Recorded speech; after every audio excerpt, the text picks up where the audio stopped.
Hello, welcome back to the No Way Jose podcast. This is part 9 of Who the Fuck Are the West Memphis 3 with our guest for all of these, Jacob of the Rise to Liberty podcast.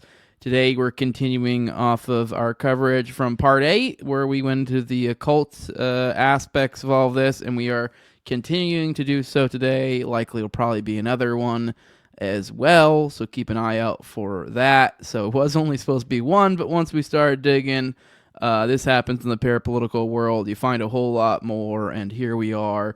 What we thought was going to be maybe a tight little episode has now kind of devolved into probably at least a good 3. So you know it'll be a good one. With that, though, if you like what you see over here this show, be sure to hit that like button and subscribe and hit that bell for notifications. That way you can see when we're dropping new videos and when we're going live. And with that, we'll see you in the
Welcome back to the shake. What the heck was I saying there? Welcome back to the show, Jacob. I said welcome back to the Jacob.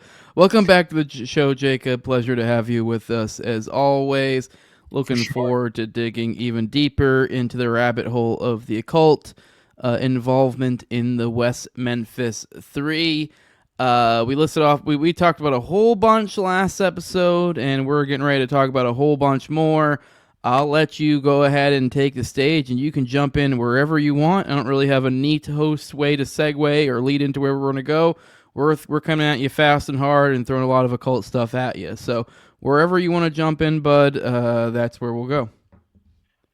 All right. So just to give everyone a heads up, the way in which I did it last episode for the occult stuff, I also thought everything was kind of wrapped up, nice, neat, in a nice, neat little package.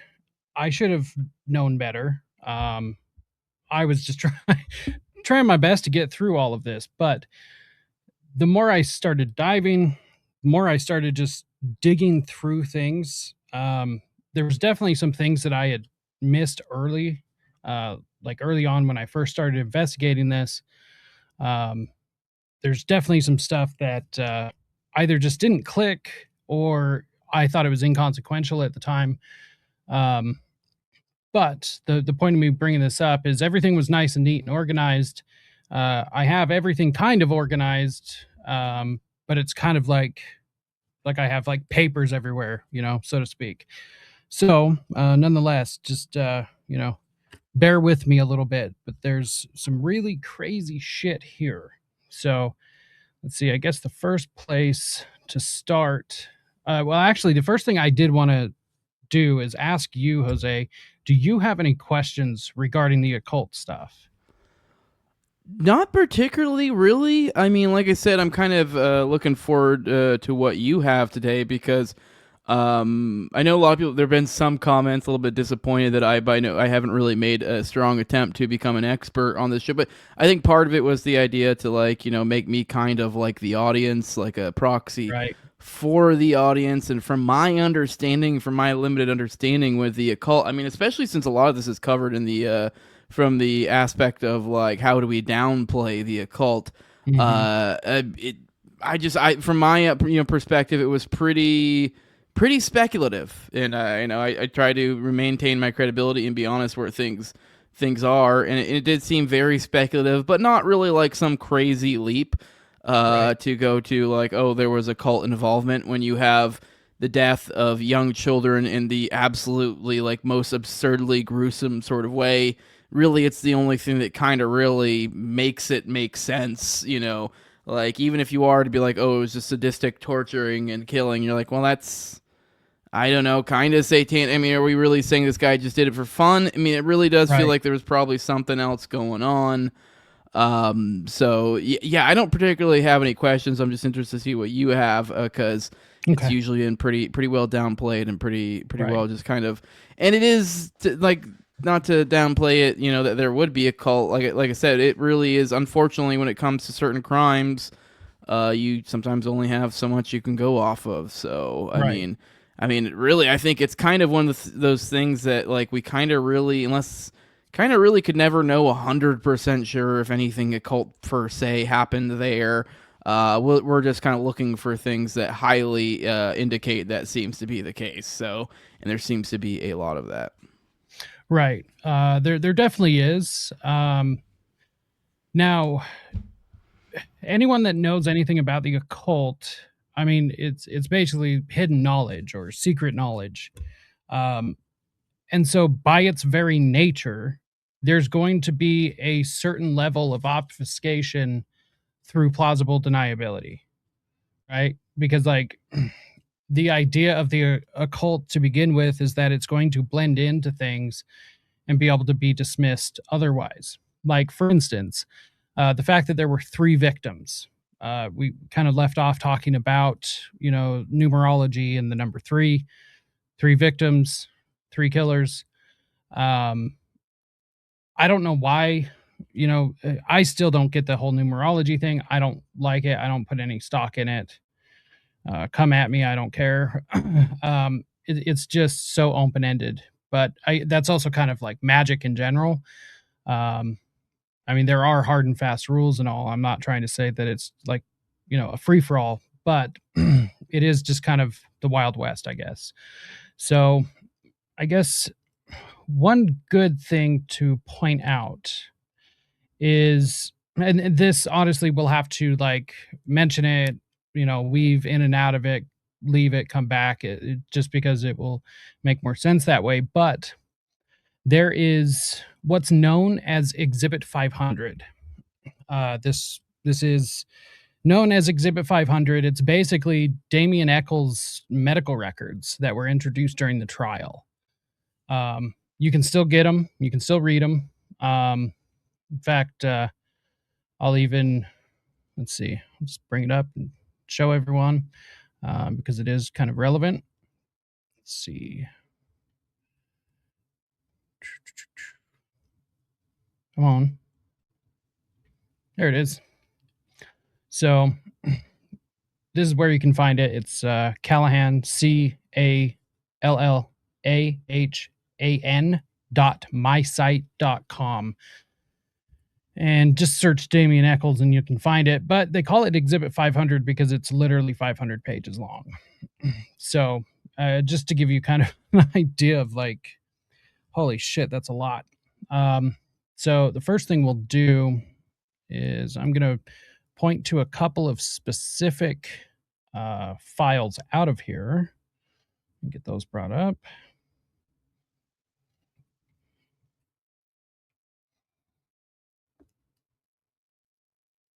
Let's see, there we go.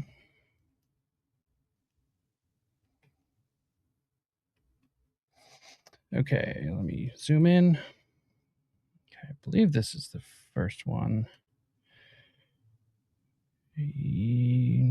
No. Let's see, we need,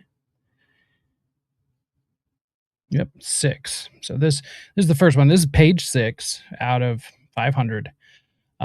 So basically what this is it's a chronology of treatment for Michael Wayne Hutchinson or Damien Echols. So just to keep in mind, this is really, really important to keep in mind as I read this stuff. These reports And these incidents took place only, I think, at most a year or like 13 months before the murders. Okay. Kind of an important detail to this. Yeah. So basically, this is reporting Damien getting checked into mental hospital, and like what takes place there and all of these other things. So 5/7/1992, referral for family treatment made by DHS based on sexual abuse. Cannot determine any treatment received. Very interesting. Is there any detail? I mean, I guess that maybe it's a little bit of spoiler. Maybe we're getting to. Is there any more details on that sexual abuse? That we get? So it's like, is he the one sexually abusing? Is he being? I mean, does he have siblings in the house? That would be my question. He does. He does have siblings. A younger sister and an older brother, I believe. Okay. Don't quote me on the brother thing, but I know for a fact the younger sister, because there's a section in here which we will get to. He talks about Damien's dad molesting her, and he just doesn't give a shit because he's a psychopath. So, oh yeah, that's right. We did talk about this before. Yeah. So let's see here. 6/1/1992. Jerry Driver. This is an important name. He was Damien's probation officer, I believe, juvenile probation officer. That's where a lot of this occult stuff actually comes from. Not all of it, but a lot of it, which actually makes sense because he's a youth probation officer. So anybody that is in trouble with him that's involved in the occult, which not always, but does go hand in hand, he's going to see it. He's going to hear about it. Like, it just makes sense that it comes from him. Damien really hates this guy even to this day. And just, blames him for everything, says that, he targeted him, it started this whole ball rolling.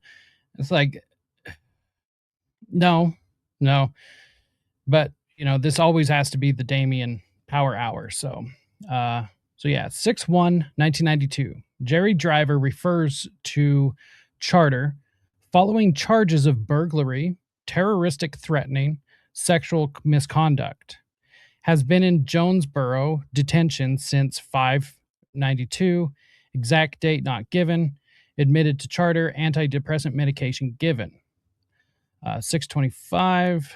Well, actually, okay, so not all of this matters. So I'm not going to read every little bit of it. Feel free to go do that your guys' selves, though. 9/2/1992. Admitted to St. Vincent's Hospital, Portland, Oregon.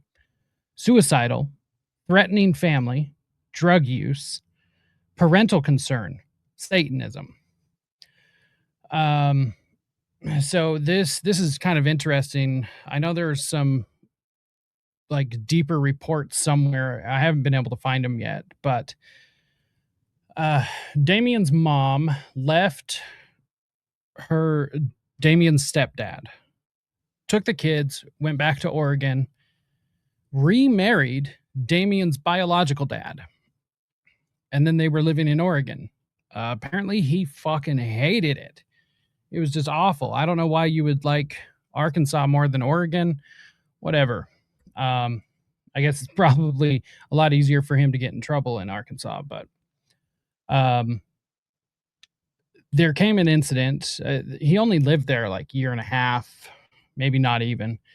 There was an incident where Damien had one of his famous freakouts, and his parents took him to the mental hospital and checked him in. Partially, from what they said, it was because they were scared for their lives or others. Now, I don't think that's quite the full story. I think there's like more to it. I do believe that, though, that they were concerned for their own safety. Which this kind of plays into it. 9/4/1992, discharged. Hospital indicates they called Oregon probation officer to call Arkansas probation officer. Family does not want him to live with them. Michael to return by Arkansas by bus. So they put him on just, 48-hour hold. and they were just like, there's nothing we can do. Family, don't come back here. You know, you are not welcome here. So he said, okay, I'm going to go live with my stepdad, which is super weird. Like, he's not your family anymore. He was never that good of a dad to begin with because he was always molesting your sister. And he's also a known pedophile. I'm not sure if he's a convicted pedophile. So why Damien wanted, well, I think he wanted to go live with him because that's like a house with no rules, you know? He's 18 at this point, or 17, and he has a lot more freedom, right? So he's going to go back to Arkansas. Yeah. Not like the pedophile that's banging your mom's going to tell you what to do too much. You know? Yeah, exactly. Yeah. I'm assuming there's probably drug problems there too, so it probably wasn't even. Right. You probably didn't even have to keep it. Probably very, very minimal expectations for living in that house. Yeah. That's what I would say. You know, maybe pay rent. Maybe, I don't know, but not even. But yeah. Yeah. Well, actually, no. He wasn't even working because he technically was. He got approved for Social Security because he was disabled legally under the Americans with Disabilities Act.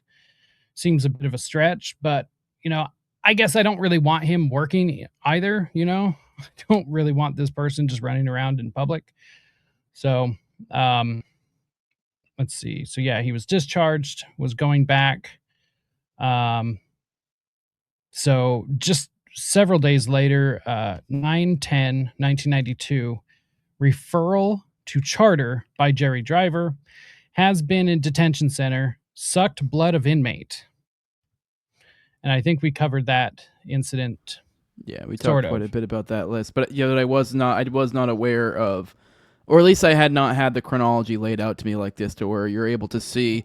It gives it more significance. I mean, you're mentioning as an anecdotal example, but now when you have it matched here to, being admitted in, for a month in June in '92, being admitted, for about a week in, then in September, and then getting later admitted for another couple weeks after that, and then having follow-ups. It looks like much more of just like a whole thing, and especially then when you see the notes of all the different little things there. I mean, admitting to Satanism, and yeah, it paints a picture. Right. So just 4 days later after this, probation violated by returning to Arkansas, and he ended up like breaking in, threatening his parents. Like, there was a whole fucking thing. It's a whole thing. So, I mean, honestly, this kid needed his ass whooped or something. Like, I don't know what would have straightened him out. Probably nothing. But this kid was a terror. Like, he was really causing some shit. Even though I do think his parents had definitely more of an impact on this than them just being, oh, we're just innocent parents, we have nothing to do with it. There's way more to the story, but we'll get to that. So let's see. Okay, this is very interesting. One of the most interesting documents I've been able to find so far. It's really telling. So this is just months before the murders. So 1/13/1993. Notes from scheduled session, brought by Echols, dressed in black with silver cross. Reports doesn't feel like he belongs anywhere. History of moving from place to place. Problem he wants to work on is being able to forgive others. Wants to be normal. Feels he's never been normal. Discussed issues of power and control. Believes very much in magic. So that's interesting. Also made me feel just slightly bad for him. Because, I at least have the personal opinion that I believe most psychopaths, not all, but most, I believe, are made, not born. And so there's no way to tell, but it's a pretty safe bet to say that at one point in time, he was just a little kid like anyone else, you Yep. know? And so it makes you wonder, like, did he even have a chance, you know? Or like, was this like destiny for him, you know? I mean, he's still a child murdering piece of shit, so that only goes so far, but, you know, still keeps things in perspective. Let's see, 1/19/1993, notes from session. Mother told him to apply for disability, wants to live on his own, speaks of abuse and says, I just put it all inside. Describes anger is more like rage. Very damaging notes. Let's see. 1/20/1993, progress notes. Let's see. It's basically just taking a bunch of different medications for his depression and anxiety and stuff. Yeah, I just looked them up Hospitalized. real quick. Yeah. Yeah. Hospitalizations associated with thoughts of killing himself and others. Lovely. Yeah, Ipamine's a depression drug, Yep. and so is tofranil. Right. So both of them are, yeah. Let's see. And then 1/25/1993. Notes from session. Dressed in black. This is very damaging. Speaks of rituals. Drinking blood. More involved in demonology. Cannot remember early tantrums. Okay, that's interesting. So down here, let's see. Yeah, so 9/2/92, going back a little bit, it says diagnosis, suicidal ideation, depression, admitted through emergency room. Parents called police, alleged threats to parents. Parents stated he has been abusing drugs, threatening suicide. Information was consistent from Michael. Parents expressed concern he was involved in Satanism. Felt family members were in danger. Michael stirred chocolate with a spoon. I'm not sure what that meant. Grandmother accused him of having knife, but it wasn't true. Blah, blah, blah. So I just think that's interesting. His parents are over here, you know, expressing an opinion publicly to like the intake nurse, I guess. This is kind of interesting to note. Yeah, this is like at least the third mention of Satanism in these medical notes throughout. So yeah, Right. yeah.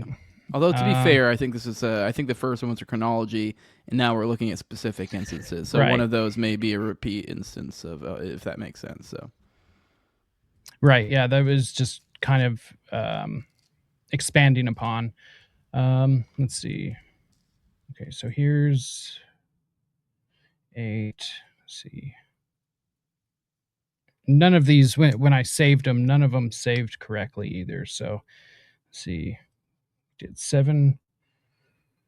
Let's see. Okay. I think this is the new one. do we get any details in any of these, or like any sort of description of the fits that he actually had that caused him to arrive in most of these in the first place? Or? I don't know. I haven't been through enough of them, at least at this point, to be able to say. I mean, there's 500 pages in this. So I mean, they keep mentioning suicidal stuff. So I'm wondering if it's just like kind of your standard Baker Act, and he just said he was going to kill himself or something type deal. Although standard Baker Act, I mean, I don't know. I don't know if it differs state to state, but right. I'm sure it does. But I mean, hell, we're looking at the times he was admitted. He was admitted for quite lengthy sessions, so he's looked more than more than just your simple Baker Act. So I think it's like something like it's like under a week ish. Usually, I think like a couple days. I think is your typical Baker Act. If you do like so, essentially, for those who aren't aware, in most states, if you are going to harm yourself or something like that, there usually you can. Essentially anybody can get admitted. So this is why you see a lot of these sort of instances where people get admitted to these places. But yeah, even then though, usually you would see it'd be like a few days and like right. So, and there were quite a few of those, but there was also really long stints. I believe there were like 4 or 5 really long stints. So which they'll keep you if you don't improve. So I mean, maybe I mean, we don't. I guess we're missing some details here, so I don't know. Like, if you go in there saying you're going to kill yourself, and then you keep saying you're going to kill yourself, they'll keep you there until they feel like some sort of progress has been made. Right. So I mean, maybe Damien Echols, maybe it's just one of those things where like he wants to be there. I have no idea. So that's maybe that can account for the long periods of time being there, but it kind of makes you wonder what the hell's going on.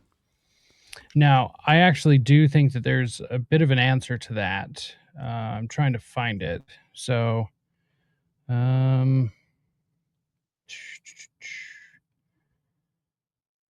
okay, so see, I thought I had a highlighted one like that. Yeah, I do. Okay, so yeah, here's a little bit more detail on some of this stuff. So let's see, 5/7/1992, Arkansas Human Services makes referral, for Echols' family. Open Protective Services case on family. Gloria Stevenson, family service worker. Referral indicates Pam thinks Michelle is lying, his mom. Damien holds Jack in low regard and feels sexual abuse allegations are true. No, I'm assuming Jack is either the dad or the Stepdad. stepfather. Yeah. So this is stepdad that had been abusing his. So Damien holds him in low regard. It's weird that he has this view of him, but yeah, then he goes and lives with him later. Although I guess like we said earlier, it could be just that he leaves him alone this much. But yeah, maybe he really does fucking hate that guy. I don't know. Right. Pam says Damien is in need of counseling and he feels he is smarter than everyone else. Oh, that's clear. He still thinks that. He has little regard for others, and their main purpose is to use and bring harm to others around them. Unclear if Damien is at this time frame is when he and Deanna ran away. Deanna Holcomb was his previous girlfriend. So that's kind of where I believe where this incident started. So when he was arrested going through all the trial stuff, he was with a girl named Domini, and that's typically the name you hear most often. Deanna Holcomb, she gave a very interesting testimony about all of this, that when they ran away and everything, like they made a suicide pact. So like if they couldn't be with each other, they were going to just like Romeo and Juliet. And obviously it didn't happen. She said one of the things that scared her away from this was that when they were out on the lam, Damien kept talking about getting her pregnant so they could have a kid and sacrifice the kid. And then at that point was when she was like, okay, I've had enough of this. I'm out, and gets like the cops involved. She lets them know where they are because they were gone a week, 2 weeks, something like that. Just nobody knew. And so that happened. She said, this dude's crazy. I've got to end this. And so she did. And then she didn't see him again until the trial when she gave that testimony about the baby and sacrificing it and stuff. She wasn't the only one that he said that to either. So, it's very interesting. Wait, when you say said that, I know we've brought this girl up. You said what to? Said what that like that he was going to get her pregnant to have a child. So he could sacrifice her. He made this specific claim to other people other than her as well? Okay. Yes. Because I know we brought it up multiple times, but I assume that it was like always just probably coming from one place. So there's multiple corroborations for that claim. Got it. Yes. Okay.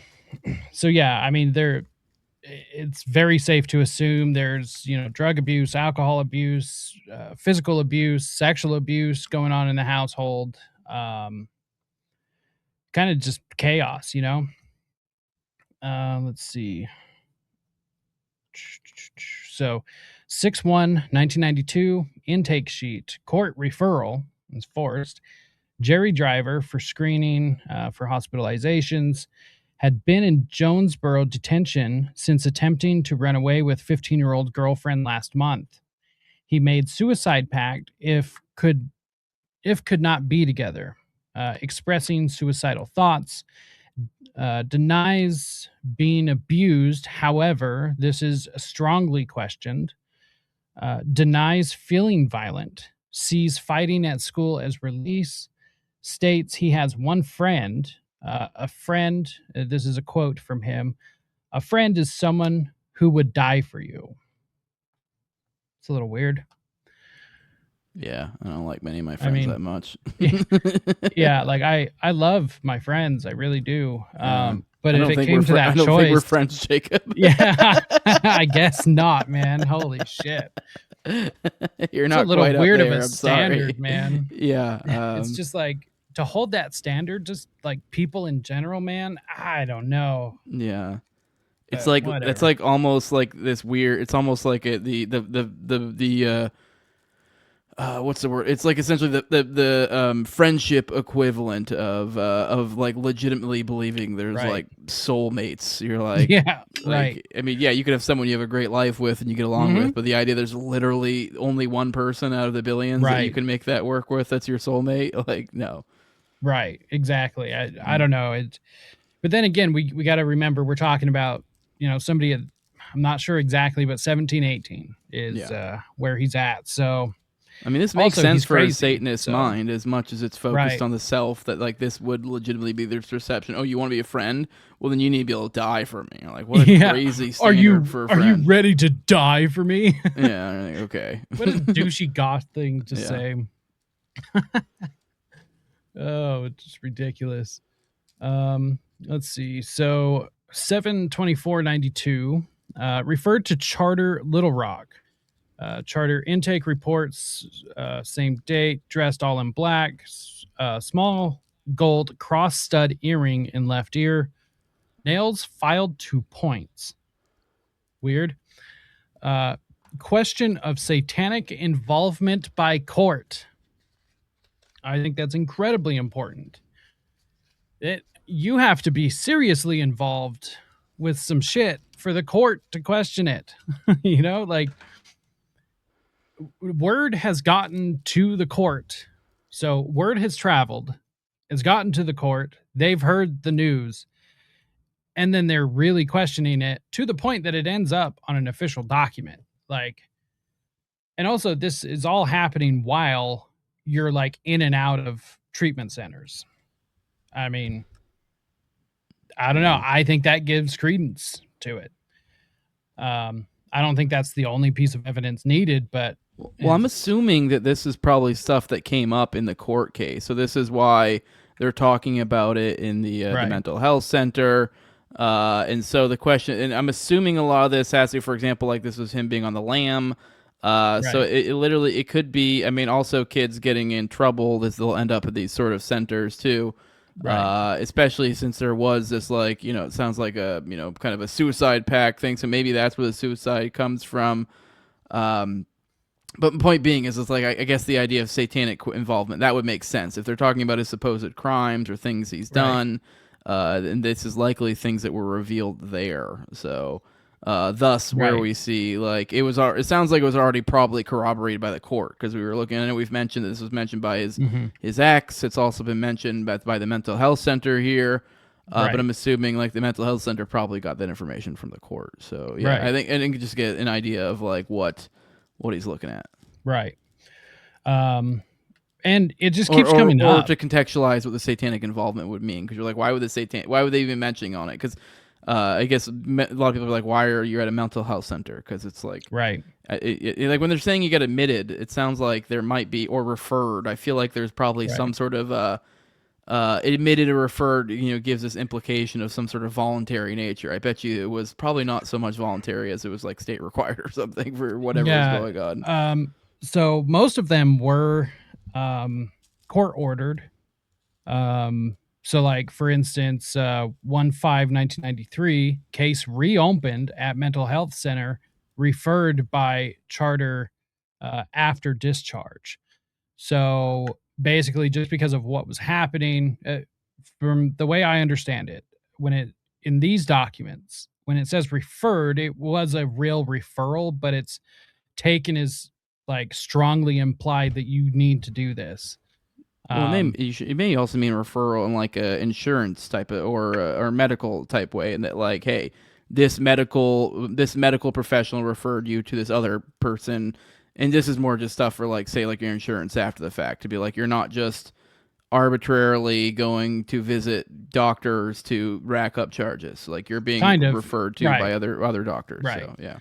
Well, and right up here at 6/1/1992, initially it says intake sheet, court referral. So, and that the court referral came from Jerry Driver, Damien's nemesis. So, let's see, where'd my mouse go? There it is. So let's see. Case, wait, yeah. Question, satanic involvement, read that. Okay, so case reopened at Medical Health Center, referred by charter after discharge, currently on probation. States problems began at 9 years old with Jack Echols, stepdad. Family at this time living in Portland, living with Jack Echols as only way he can live in Arkansas. He will live with Dominique Tier, and her mother when they get an apartment. Reports self-mutilation, will quote unquote trance out since 5th grade. Doesn't have to deal with what's going on. I thought that was oddly specific, is trance out. It doesn't, I mean, maybe it's just sign of the times and slang for zone, I'm zoning out, man, but I don't know. It just seemed oddly specific. I feel like we do hear this a lot when we're talking about traumatic kids that have been traumatized. Mm-hmm. These are the sort of behavior you see where you do see them kind of like zone out or like kind of just not really be there type thing. Essentially, it's actually a form of disassociation. Yeah, going into Hassan Piker dog sitting on bed mode. Like exactly just freeze up. Like I got to dissociate to deal with this. So and that's, it's a defense mechanism for kids raised in, typically violent or angry households. So, and there's just more of this, like it just keeps going and going, which is interesting. It doesn't have to deal with what's going on. Reports history of drug abuse, alcohol, cocaine, acid, pot, denies current usage. I don't believe that, but whatever. So 2/11/93, reports being harassed by local authorities as, quote, they think I'm a satanic leader. Okay. I'm not saying like cops are always great or always on the up and up or whatever. I'm just, why would they think that, Yeah. And then anytime I hear a personality like Damien turn around and be like, oh, I'm being harassed by the cops, my first question always is, what did you do? Because, I mean, I don't know. I'm able to freely live without being harassed by cops a lot. Like, I don't ever deal with cops. So how is it that you're just freely living your life and you're just always harassed by them, In my experience, it's always people doing shit wrong that would entice the attention of cops, which is why they're always dealing with them. But, so yeah, I just think that's very interesting. But this is also very interesting right here. And he admits, Damien, he has satanic items, but denies cult involvement. Has been interested in witchcraft for past 8 years. Interesting. Why would you own satanic items if you're not a Satanist? Like, I guess it depends maybe on morbid how, curiosity, but I guess it depends on how liberal you're being with the definition, because as it comes up often, this like metal shirts or because you could get kind of liberal in your definition of satanic. I mean, hell, there's plenty of metal shirts out there that you could be like, that's satanic imagery, and you are correct. Right. But I feel like it's a little bit unfair. He's the one defining it. Yes, that's true, I guess. But So I guess one could surmise, perhaps, like, it could have got led that way. right, If we're gonna give it like sure, a wide berth of, I don't know, be giving Damien a lot of leeway here. yeah. Well, and that's the problem, is that when you look at all of this stuff, like all of it by itself is not that big of a deal, but you zoom out and you're like, oh, there's a lot here. Um, so yeah, I mean, this wouldn't be a big deal at all. Even a couple of these pages together wouldn't be a huge big deal. But then you look at everything else, and it's like, I mean, he was able to have some really obscure magic history books in his house, and they got confiscated by the police.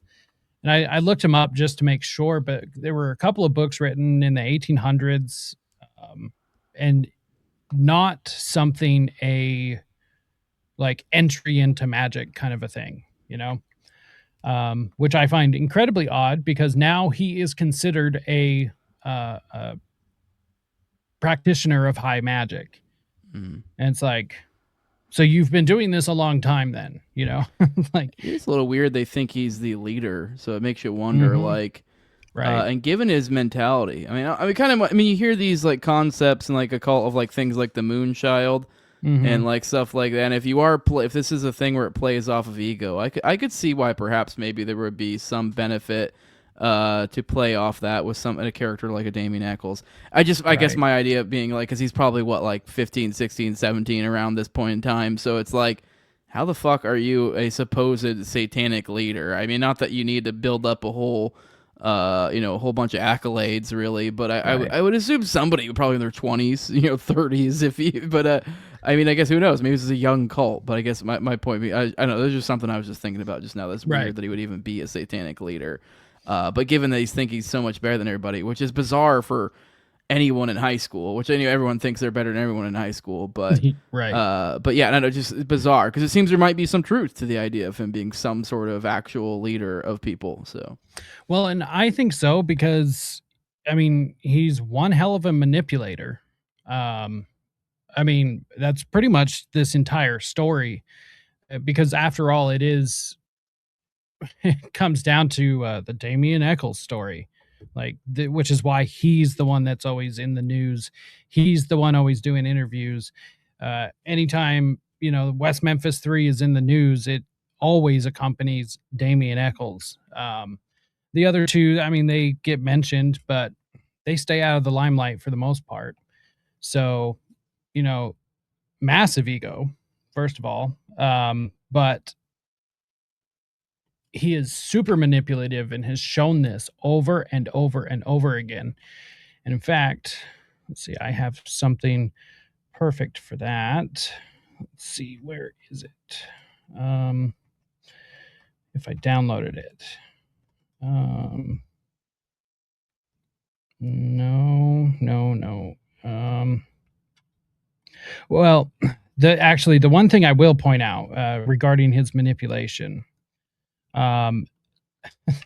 there was the point when the prosecution confronted him with a piece of paper that he had doodled on in his cell. And it was the time when they were questioning him about his knowledge regarding Aleister Crowley. And he said, well, I didn't know him. I've heard of him, but I've never read anything of him. And then he gets confronted with that paper where it's the Thelemic alphabet, which you don't know how to write in that alphabet unless you've read Crowley. Like, it's just, you don't know a magic alphabet if you're not into magic, And you can see in the video clip, he's just stumbling over his words because he didn't expect that to happen. While he's on the stand, he's trying to tell them, well, I guess I wrote that, back when I was in school or whatever, except for it has his son's name on it, which his son wasn't born until he was already in jail. So it's like, and it's just over and over and over again. There's a clip, I know it's on William Ramsey's channel. Let's see, do I have it though? It doesn't look like I have that one. People can go and find it.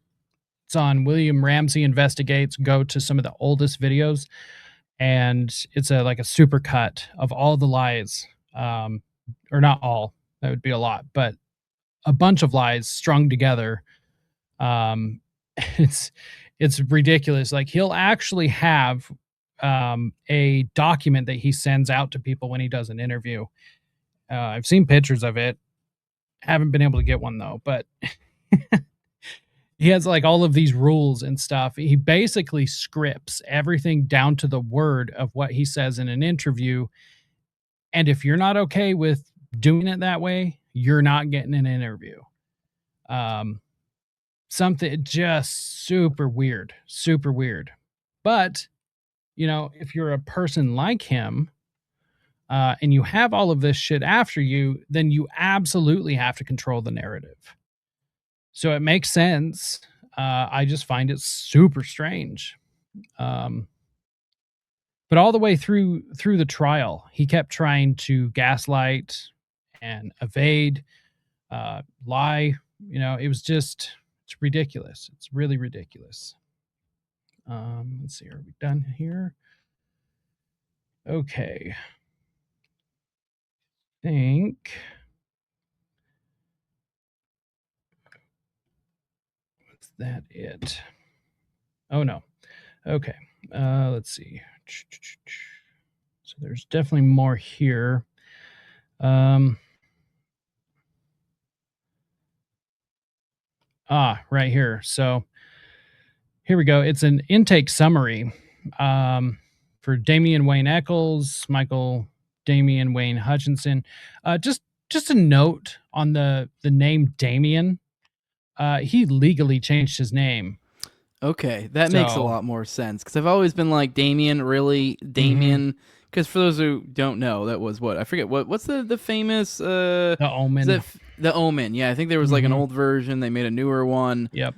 2 is The Omen, and yeah, it's like a semi-famous movie, and the essentially raising the Antichrist, and the Antichrist is Damien. So it's very demon-coded. Damien, you know. Right. And that's incredibly interesting, because what he said, let's see, he said that he was attending church and the pastor leader was telling, you know, the congregation about, you know, some historical church figures, and there was a saint. I can't remember what his name was, but it was Damien something, and he went over to Hawaii to go help the lepers or something. And ever since he heard that story in church, that's why he wanted to change his name. And sure, like, you're such a lying sack of shit. That's not even close to true. Like nobody buys that, you know? Yeah. Like, it's just, I don't know, you know, but these are the things, like he'll do big lies, but he also says these little things. But he said that on the stand when he was testifying. So, because they asked him about that, they asked him regarding his name, like, did it come from the Omen, or like, you know, where did that come from? So, let's see. There's a bunch of unorganized notes that I have. Let's see, where's Occult Compendium? No, not there. Oh. So let's see, Echols. Nope. I don't know. I have it somewhere, but it's not hard to find. It's hilarious that he says this though. So yeah, let's see. This is Aloha, Oregon. Interesting. It's very interesting. That's where he lives. So let's see. Eddie Hutchinson is his biological father. Pamela Echols, biological mother. Is there something significant about Loa, Oregon that I missed, or was that no? I just think it's just kind of weird, you know. Just okay. I was I like, don't is there know. something about lower No. organ? I don't know. No. Okay, go ahead. All right. So, reason for referral. So, this is the first time he came in while he was living in Oregon. Let's see, what's the date on this, just to be thorough. It doesn't look like there is one. Okay. Says, I received a request for courtesy supervision of probation via Interstate Compact Commission from the state of Arkansas.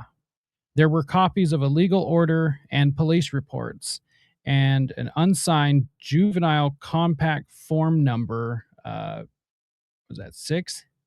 And let's see, A, due to lack of social information, I telephoned and spoke with Jerry Driver of Crittenden County Juvenile Department, blah, blah, blah. Okay. The charges which resulted in probation in the state of Arkansas are for burglary in the second degree and sexual misconduct. The gist of the referral involved Damien and a 15-year-old girlfriend being found engaging in sexual activity while in an unoccupied mobile home.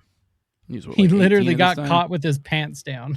Yeah, so he's like probably what, 18 at this point. So he's out. He's banging a teenager, no, he was only a year older. Oh, well then, I get that But sexual. okay, you can press statutory on that though. Still for kids having sex. Well, this is 93. So okay. Yeah. Like I guess so. Yeah, so I guess it's just illegal. Her dad pressed charges. Okay. Well, I guess I didn't know that you could like a 16-year, 17-year-old, smash that you could like press charges on the 17-year-old. Like, I mean, I don't know. That's why Romeo and Juliet laws were made. Yeah. So I'm like, what? But it doesn't even make sense if they're literally both underage. But yeah, okay. I guess I kind of get it in a sense if it's like the concept is they literally cannot consent. So. Right. But even then now you into this weird quandary. You're like, but then neither could the boys. Right. Exactly. Like, anyways, whatever. Not trying to go down that rabbit hole. Let's see. So in talking with Mr. Driver, he indicated that he had multiple concerns regarding Damien. He also indicated that prior to coming to Oregon, Damien had been in a psychiatric hospital via court commitment. Mr. Driver made the following comments. Damien and several others of his associates were involved in satanic cult. Okay. Damien and his girlfriend were both placed in a psychiatric hospital in that the two of them had made a suicidal pact with one another. Damien threatened to kill his girlfriend's parents. Damien claims he is a witch. Gay. Let's see. That was page 467. So it's a warlock. Get it right, Jacob. Yeah. Let's see. Okay, 467, 468.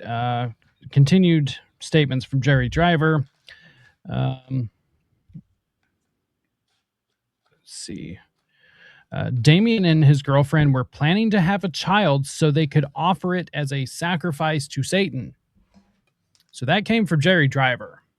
I don't know. I need to get a hold of the police documents and stuff for this, see where it all goes back. But I mean, the fact we either have to believe that Damien is actually doing these things, which, okay, what are the odds? Looks pretty good. Or do we believe Damien that Jerry Driver was literally just picking on him because he wore black t-shirts? Let's see. The authorities in Arkansas suspect that Damien's parents are also involved in this satanic belief system. No, that would make sense. Yeah. Why would that be? Why would the authorities believe that? Well, here's the thing. Satanism and practicing Satanism is not a crime. So you can do those things. If you do something illegal, that's when it becomes illegal. So I just find that incredibly interesting that the Arkansas authorities also believe that Damien's parents are involved because there's always this discussion about a larger cult being involved. And it's like, well, that actually kind of makes sense. Damien's mom was always taking him to go get these books, was very supportive of his involvement in Wicca, as they all said in the documentary, which, by the way, Wicca literally just means witchcraft. That's all it means. So anybody out there trying to be like, oh, it's so much, no, it's not. Shut up. It's not. Stop. So yeah, you're just performing witchcraft. So, and then people will say, oh, white magic or black. No, magic is magic, period. That's it. There's not any serious practitioner will tell you there's no white or black. It's just magic. It's intent. So yeah, it's stupid. Let's see. So this is regarding the home visit. I met with Damien and his family in a rather small 2-bedroom apartment in central Aloha. The family has lived in this residence for approximately 6 weeks, and living in the home, in addition to Damien, is his biological parents, are his maternal grandmother, Frances Haynes, his sister, Michelle Echols, age 15, and his half-brother, Timothy Hutchinson. So he did have a brother, age 6. So he's a younger brother, though. Mr. Echols indicates that Miss Echols. Okay, that was my bad. Miss Echols indicates that she and Mr. Hutchinson were married from 74 until 86. She indicates that following her divorce from Mr. Hutchinson, she married Andy Echols, and their divorce was finalized. Let's see. Married. He had adopted both her children, Michelle and Damien, from her previous marriage. Okay, this is a lot of stuff we don't need. A lot of back and forth, and let's see. Damien indicates he moved to Oregon to be with his family, but acknowledges he would prefer to be in Arkansas, and that it was not his wish to relocate to the Oregon area. Damien indicates that after turning 18, he may very well return to Arkansas. Miss Echols indicates there are no family conflicts with Damien, that he gets along well with the family, that she does not believe he has a behavioral problem, and that she does not need any services from the state in providing for his needs or supervising him. Okay, well, that takes a quick fucking turn.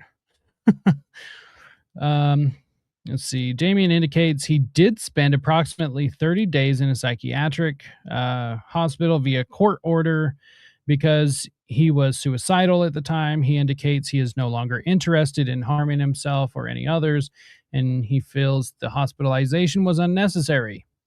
Damien indicates he is currently taking, that doesn't matter. No more depression. Hooray.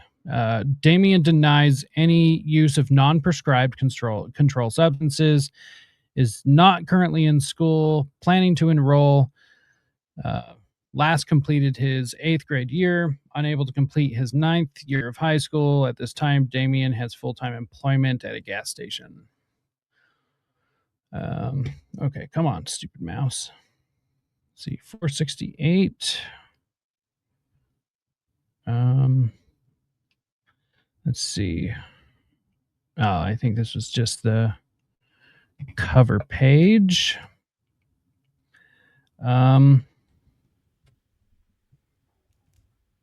Yeah, I think that's it as far as these go, at least so far. I mean, there is a lot more that I have, but it's just not gone through. So it's probably a good spot right here, anyways, to go ahead and bring it to an end after digging through these documents. Unless you have, I guess, a couple other little documents in this frame.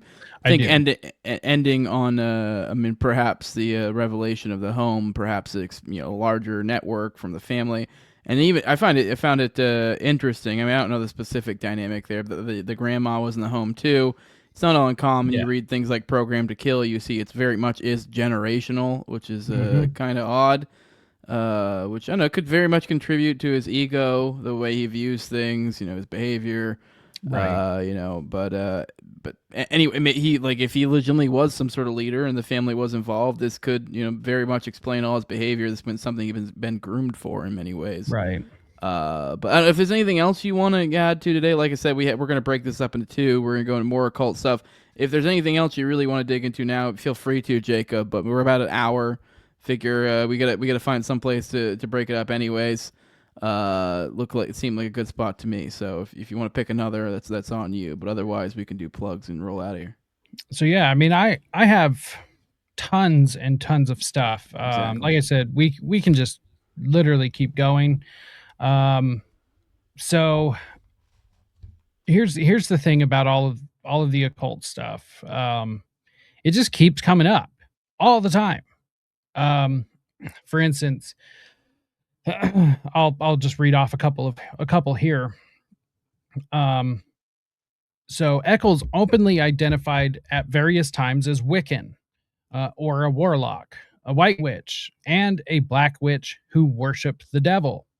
In fact, I just made a note of something I learned earlier today.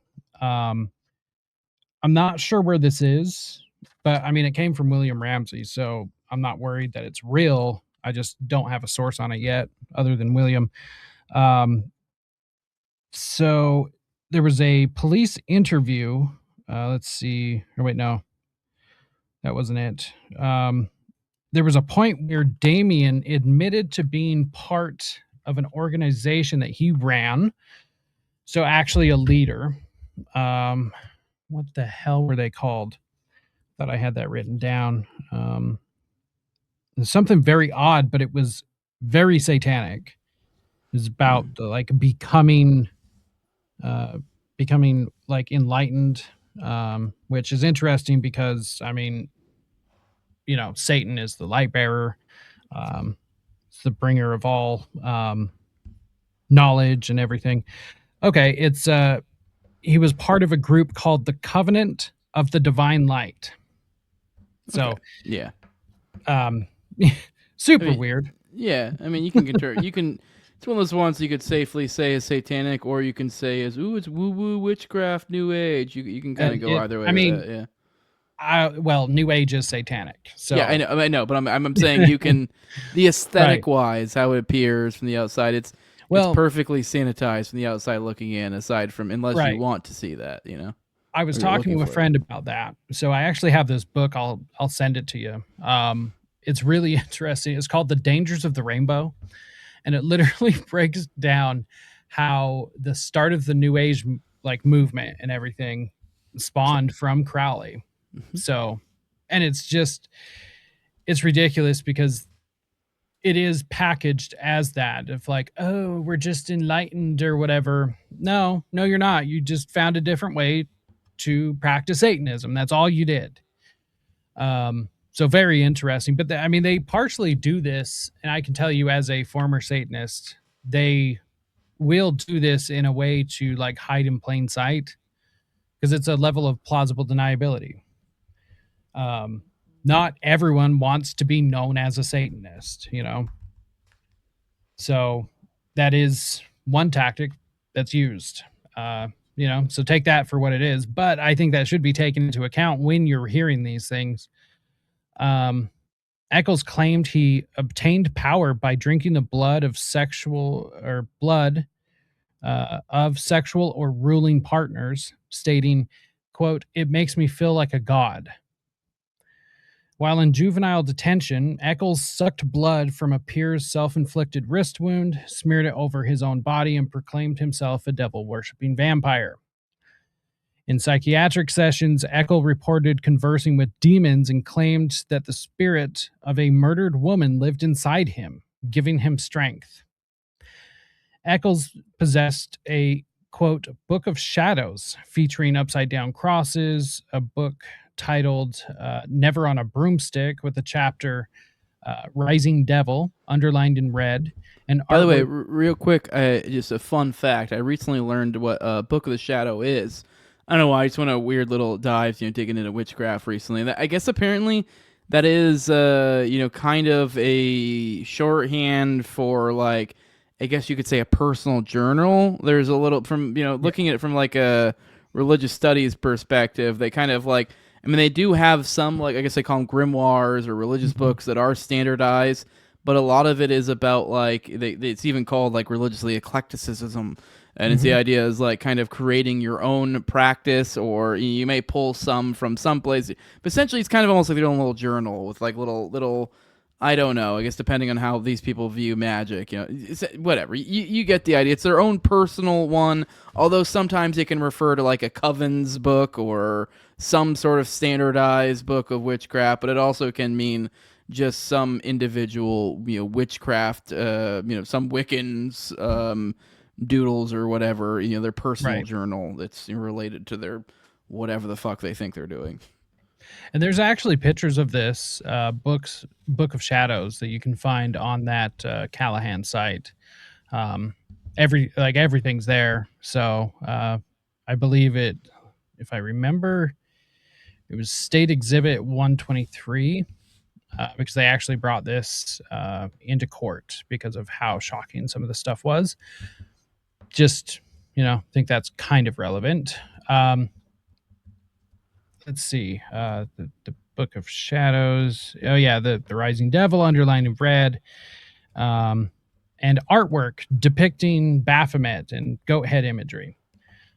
In prison, Echols practiced the rituals of the Hermetic Order of the Golden Dawn, tracing pentagrams in the air and invoking angel names, later writing a book titled High Magic, which is what he did after he got out of prison. But, all he did was listen to Metallica, right?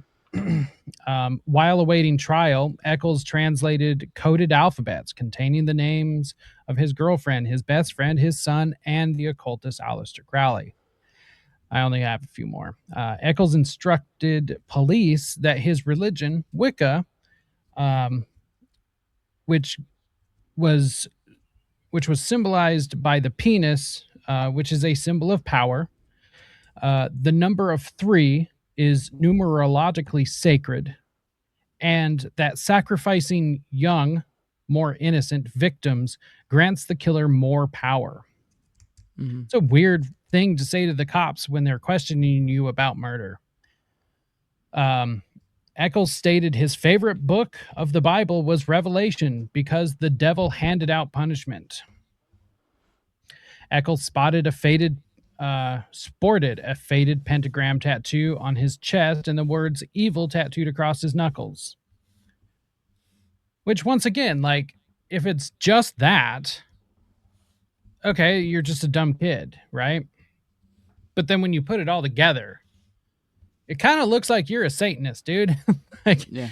if you're not, you've got to forgive these people for thinking you are, and it's your fault. So it's just it's crazy. I'll wrap up with this, just because it kind of adds to more of his behavior and actual actions. Um, Sources state witnesses saw Eccles kill a Great Dane by pulling out its intestines and stomping its head until the eyes popped out. Eccles planned to use battery acid to burn the skin off the skull. And they did confiscate a dog skull when they raided his room. Eccles collected animal skulls, specifically keeping 2 cat skulls, a dog skull, and a rat skull in his bedroom. I bet it smelled great in there. Eccles poured gasoline on a cat, inserted a bottle rocket into its rectum, and ignited it. Eccles he skinned live frogs with sharpened sticks to watch how they would look or how long they took to die. Interesting. Poor little frog. Jason Baldwin's grandmother noted he was superstitious about quote unquote devil stuff and frequently caught and skinned lizards and snakes. Now, this is important. I actually just learned this today. I didn't know Jason Baldwin, because out of all three of them, it's always Damien, right? The West Memphis 3 case is the Damien Power Hour story. But this is incredible. So, Jason Baldwin apparently was very well known for having a skill in being able to skin snakes and frogs, lizards, all sorts of stuff. I don't know why. It's just something he was into, and he was really good at it. Okay, for the not crazies, that, you go hunting and, turn that into a skill, maybe become a taxidermist. I don't know. When you're a crazy, that's not what happens.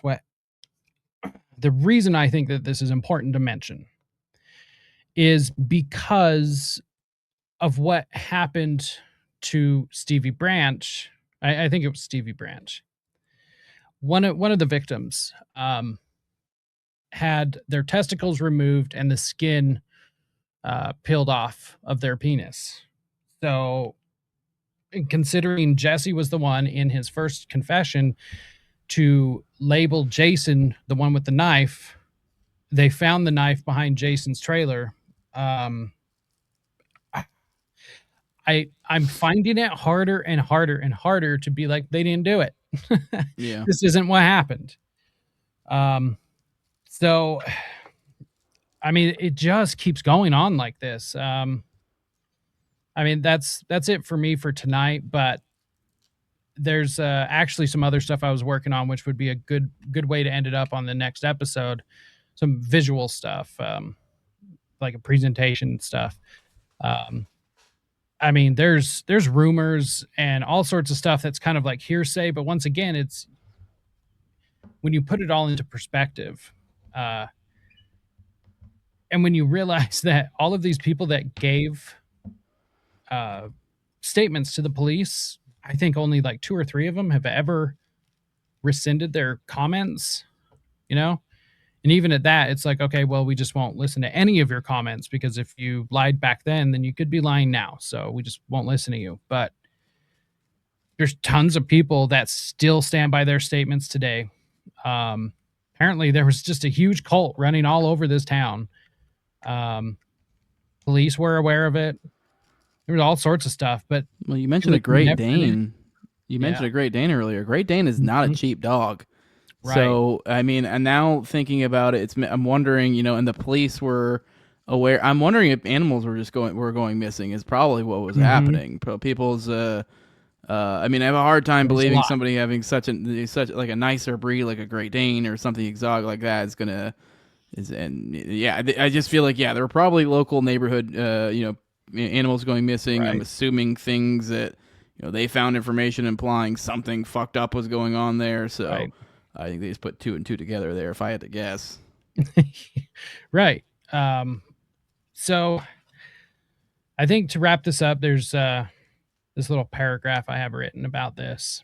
It's Exhibit 500 is a 500-page compilation of Damien Echols' psychiatric and mental health records, which was presented by his defense attorneys during the sentencing phase of his 94 trial to outline his clinical history. So I think this is interesting. It's even after the trial. It's mainly they just wanted it to, be able to reflect upon his sentencing. And what is found in there was enough for 2 separate juries, mind you. One in 94, right? No, 90. Yeah, 94. And then a second, because they actually successfully appealed this to the point where they had to get another jury to come in. So 2 juries convicted them all the way, all the way, and it held. So, the evidence that was shown to, I guess, 24 different people, which is still enough to make a mistake, but I mean, what are we talking about here? We're talking about, kids with extremely violent pasts, extremely violent hobbies like skinning lizards and, throwing rocks at kids. And I didn't even get into the fact that Damien was fingered as watching these kids that he was convicted of murdering. Like before the murders, he was watching them. So, like, he's stalking them. Uh, he's got all of this weird stuff. And I do think he is a victim as well. I do believe that there's some other records I was able to find that just make me believe he was definitely being abused. He was definitely, a victim of mind control or manipulation at some level. I don't think like a professional level or anything, but it's just kind of like he was set on this path because he was introduced to witchcraft at 10 years old. And that just seems really young, really young. And then why would your mom support you and buy you books? And then why would the state turn around and think that you're also involved? I don't know, man. It's just, like I said, I keep going through this over and over. And I don't know how anyone can think they're innocent. I really don't.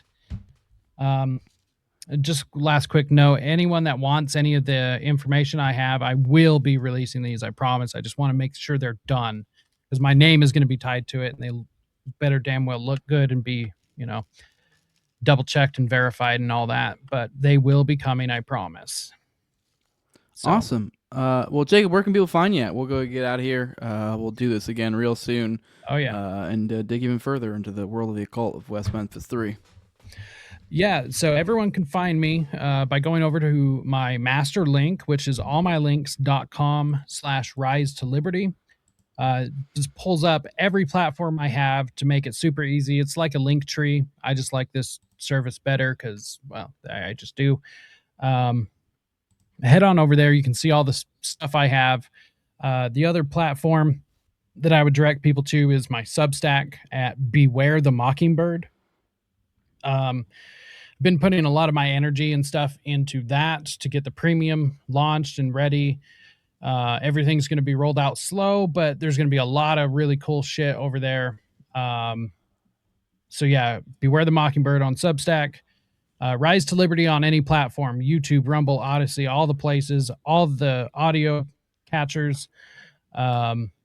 X, you can find me at Rise to Liberty, and you can find me behind the camera every Tuesday when Already Dead is going on. If you call in, that's me. That's who you talk to. It's me. Hell yeah. Sometimes we take you out from behind the camera every once in a great while. But now for those who want to support what I'm doing, leave a like, share, subscribe, comment, leave a 5-star review on iTunes or Spotify. You can find the show on YouTube, Rumble, all the major audio podcatchers, and Twitter as well. On Twitter, that's at TowerGangJose. Everywhere else, it's the No Way Jose podcast. And if you want to support the show the best way you can do it with money over at patreon.com/NoWayJose2020. Up here in the top left-hand corner, you'll see a QR code. You can use that too, bring you the same exact spot. And over there, you can support this show and get some perks for it. I keep about 1 to 2 of these behind the paywall do about 1 to 2 of these behind the paywall every week, and I usually keep about 3 to 4 of them behind there at any given time. Also give you guys access to ad-free RSS feed, give you access to Telegram, the pre-show, the post-show, and video calls of me and Austin's weekly live call-in show, Already Dead, which on Tuesdays at 9:30 p.m. Eastern. Also give a big shout out to High Slow, my Patreon, as a big thank you for their support. On my previous Coast and Tower Gang, at Learned Toad, also at Brigade D's, at ZOVRCK, at _Inviszeal, Tim Tall, at John Klebold, big fan of the show, Torment, at Wayne Taggis, When I Cover Kids, No Free Lunch, Jack, Mark Vestibule, Jacob Wintergad of the Biblical Anarchy Podcast, and John Black, that beautiful bastard. And with that, guys, we will see you on the next one. Love you all. Bye-bye.